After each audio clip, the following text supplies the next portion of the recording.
అది ఎన్నికల కమిషనా లేకపోతే ఎన్డీఏ కమిషనా?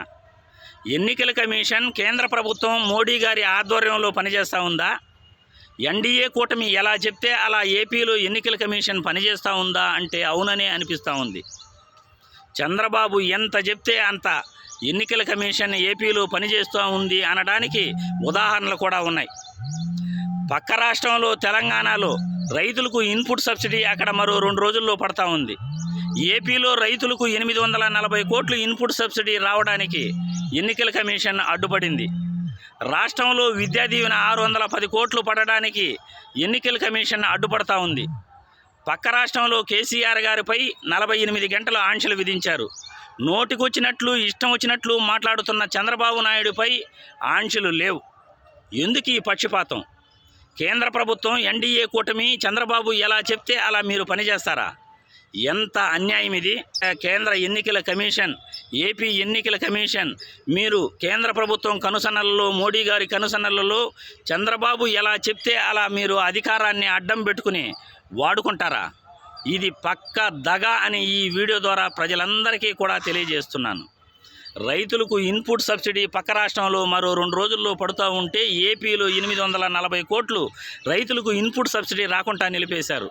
610 కోట్లు ఆంధ్రప్రదేశ్ రాష్ట్రంలో విద్యార్థులకు విద్యా దీవెన రాకుండా ఆపేశారు. చంద్రబాబు నాయుడు నోటికి ఇష్టం వచ్చినట్లు మాట్లాడుతుంటే వీడియో ఫుటేజీ చూపించినా కానీ మీరు అతనిపై ఏ విధమైన ఆంక్షలు తీసుకోలేదు.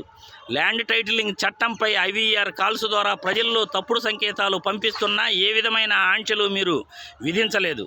పక్క రాష్ట్రంలో కేసీఆర్ గారిపై 48 గంటలు ఆంక్షలు విధించిన మీరు చంద్రబాబుపై ఎందుకు ఆంక్షలు విధించట్లేదు?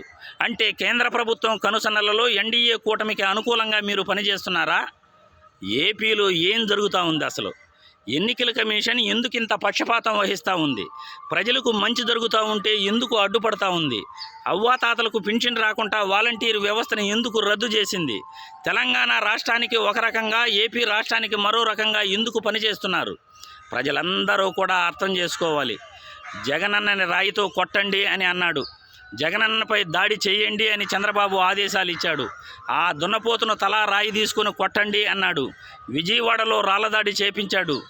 ఈరోజు ఏకంగా నీ అమ్మ మొగుడిచ్చాడా కుటుంబ సభ్యులను దూషిస్తున్నాడు.